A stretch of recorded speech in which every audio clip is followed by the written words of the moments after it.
Assalamualaikum warahmatullahi wabarakatuh. Waalaikumsalam warahmatullahi wabarakatuh. Bagaimana kabarnya hari ini? Alhamdulillah semua baik. Sebelum kita mulai pembelajaran pada siang hari ini, mari kita berdoa terlebih dahulu. Berdoa dimulai. Bismillahirrahmanirrahim. Raditu billahi rabba wa bil islami dina wa bi Muhammadin nabiyya wa rasulah. Rabbi zidna ilma warzuqna fahma. Amin ya rabbal alamin. Baik, untuk presensi kehadiran seperti biasanya ya, berjalan. Oke, minggu lalu kita belajar mengenai materi beriman juga. Materi beriman kemarin juga ada 4 poin, tapi kita bahas 2 poin. Yang pertama ada apa? Bisa dilihat pada modul pembelajaran. Ya, yang pertama ada memenuhi janji. Kemudian yang kedua ada mensyukuri nikmat. Sekarang kita akan mempelajari poin yang ketiga dan poin yang keempat. Yakni ada apa saja? Yang ketiga, memelihara lisan. Kemudian yang keempat, menutupi aib orang lain. Bapak harap dengan kita belajar yang poin ketiga dan keempat, kalian dapat nantinya mengetahui dan menerapkannya dalam kehidupan sehari-hari. Baik, langsung saja untuk materi yang pertama, yakni mengenai memelihara lisan. Pentingnya menjaga lisan pada subbab yang pertama. Bisa dilihat? Bisa.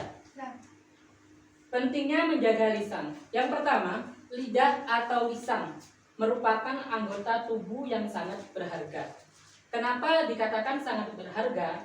Karena ketika kita tidak menggunakannya dengan baik, maka akan berakibat fatal.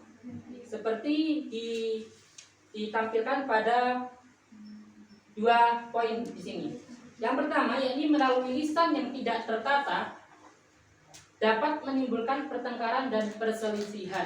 Semisal kita menggunakan lisan kita dengan tidak baik atau tidak tertata, itu akan menyebabkan pertengkaran dan perselisihan antar sesama teman, antar sesama keluarga, dan orang lain di sekitar kita.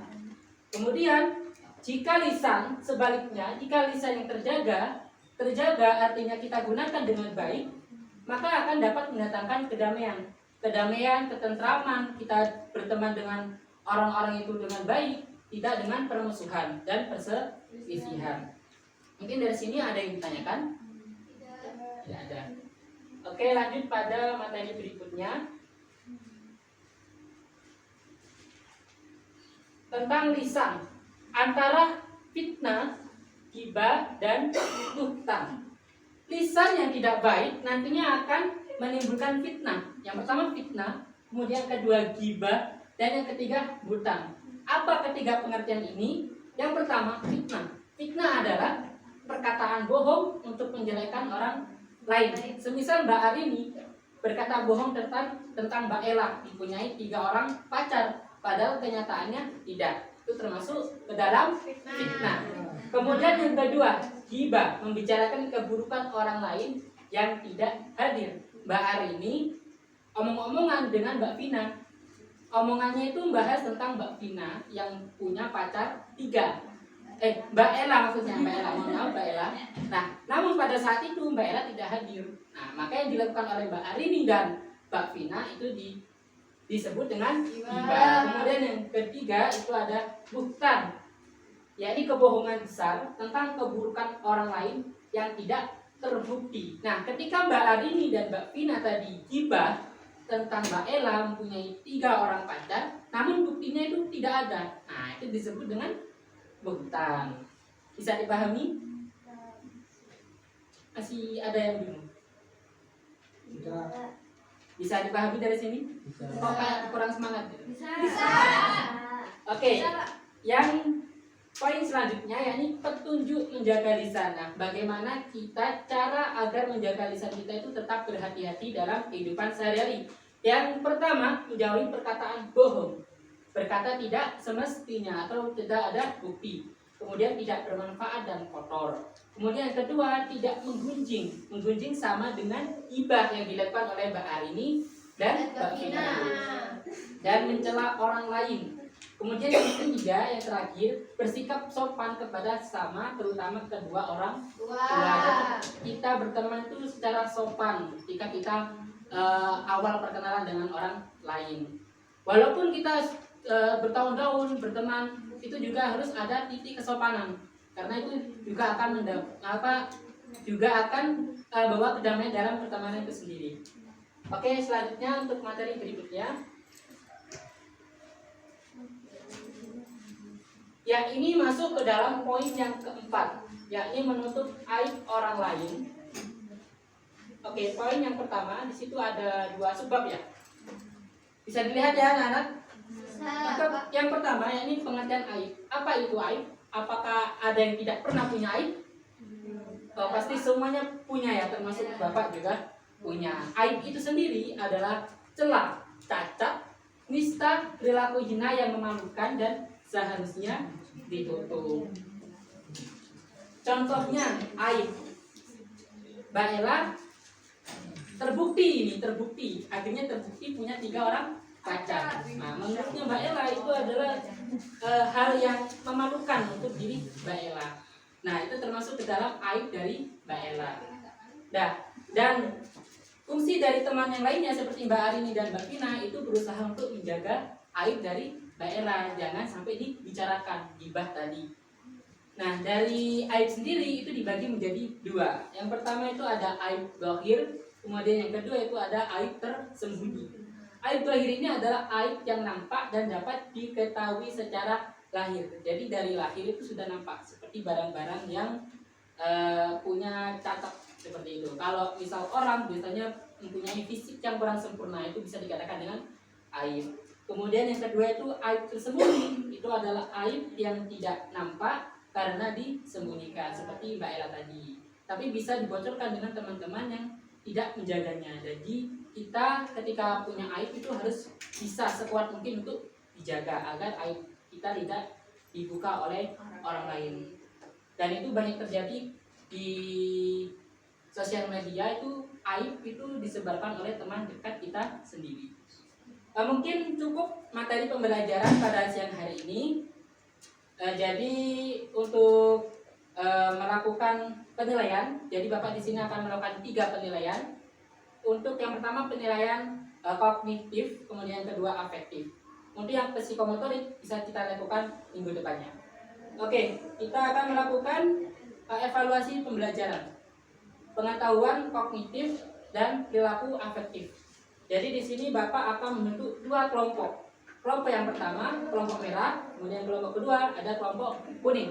Di sebelah kanan Bapak itu kelompok merah, di sebelah kiri Bapak itu kelompok kuning.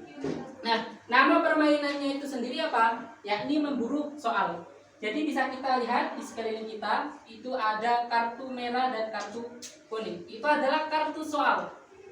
Jadi di situ ada soal yang mana masing-masing kelompok harus menjawab soal dari kartu-kartu tersebut. Di sini kan ada 5. Namun kartu-kartu tersebut itu ada 10.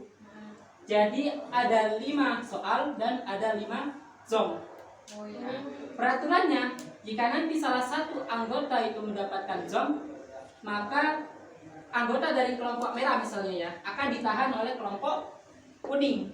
Jadi di sini itu adalah wilayah tahanan dari kelompok kuning. Ini adalah tahanan dari kelompok merah. Cara menyelamatkannya bagaimana? Anggota lain harus mendapatkan pertanyaan. Kalau semisal kelompok kuning dapat zong, ditahan oleh kelompok merah. Nanti anggota kelompok merah itu dapat zong juga. Jadinya akan ditahan oleh kelompok kuning. Itu tetap berlanjut. Namun kalau kelompok kuning itu zong, tapi ini dapat soal, kelompok ini harus diam sampai kelompok merah menyelesaikannya. Seperti itu. Bisa dipahami dari sini? Ada yang ditanyakan terlebih dahulu? Ya, cara kelompok gantian. Ya, bagaimana caranya kelompok itu bisa kondusif? Nanti kan masuk dalam penilaian afektif Bapak. Bisa mengerti anak-anak? Mengerti Bapak. Mari kita main dengan bermain musik.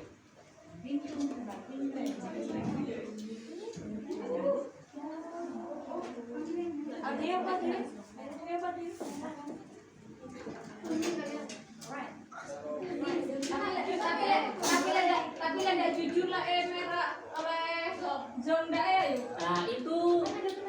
kelompok anggota lain harus memantau seperti itu. Ini tadi yang ngomong ya.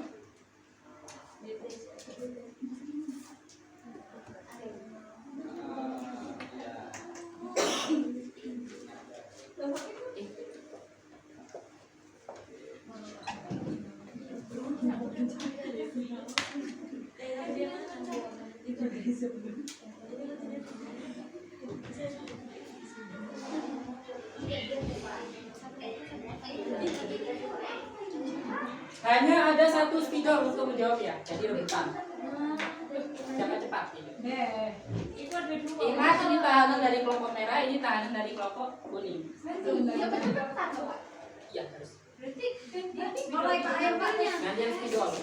Ayo Pak. Belum dimulai. Berarti ngambil dulu atau ngambil sudah dulu? Ambil dulu. Ngambil soal dulu. Iya. Ngambil soal dulu, kemudian ngambil spidol. Jawabnya di situ Pak. Bisa dimulai? Jawabnya di depan berarti ya Pak. Jawabnya ke depan kan? Iya. Iya. Ayo Pak, 1, 2, 3. Belum. Satu-satu. 1, 2, 3. Kalau zoom ingat, kalau zoom ditahan. Soal. Tahan. Satu-satu katanya.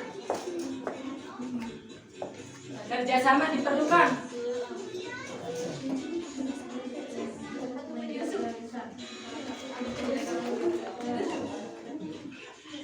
Soal gitu Pak, soal. Terus gantian Pak. Iya Pak. Ya, gantian. Ngambil lagi kan Pak? Ngambil lagi Ya, Pak. gantian secara gantian ya.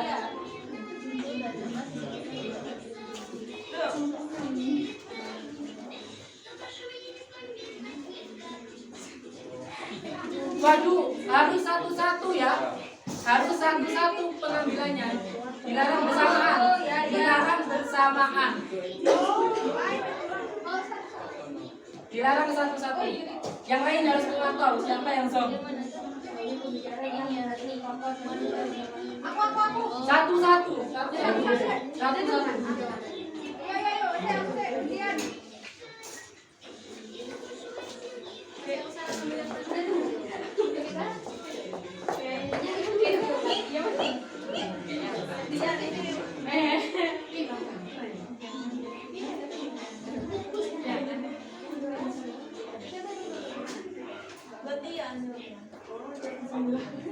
Kalau gini gimana Pak? Sebenarnya gantian harus duduk dulu. Satu pertanyaan dijawab terlebih dahulu. Ini udah aja nomor 3. Oke, kurang 1 menit. Pakai gantian Pak spidolnya. Oh, iya gantian. Itu gimana? Ya yang biru. Kasih yang Itu tinggal Iya.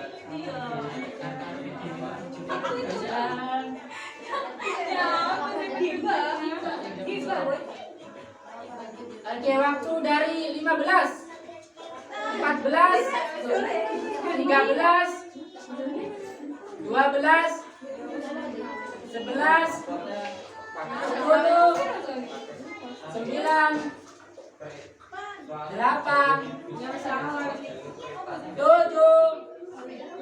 6, 5, 4, 3, 2, 1. Oke.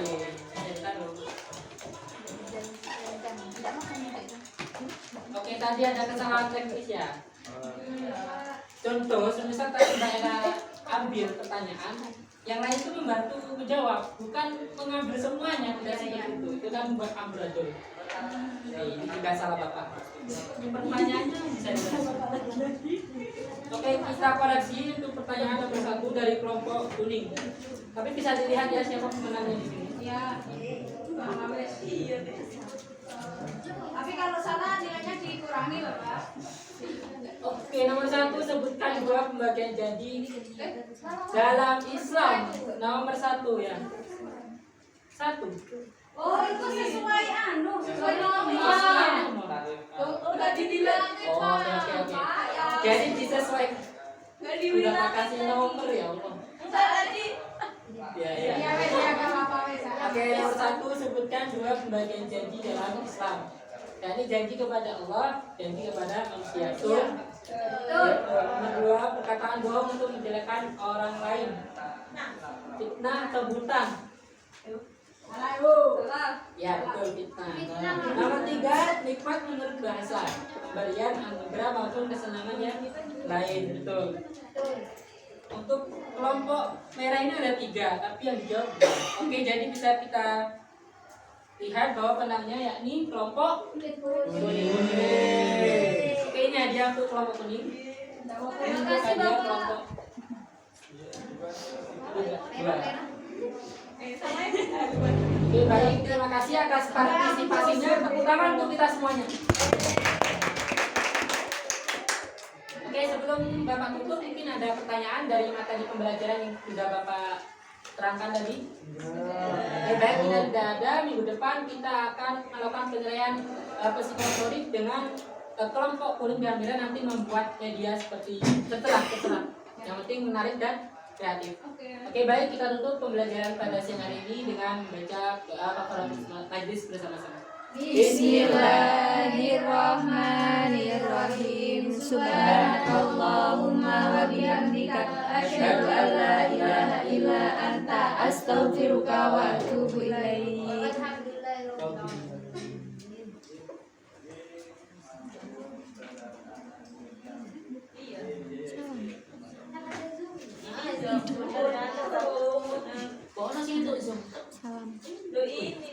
Baik, saya akhiri. Assalamualaikum warahmatullahi wabarakatuh. Waalaikumsalam warahmatullahi wabarakatuh.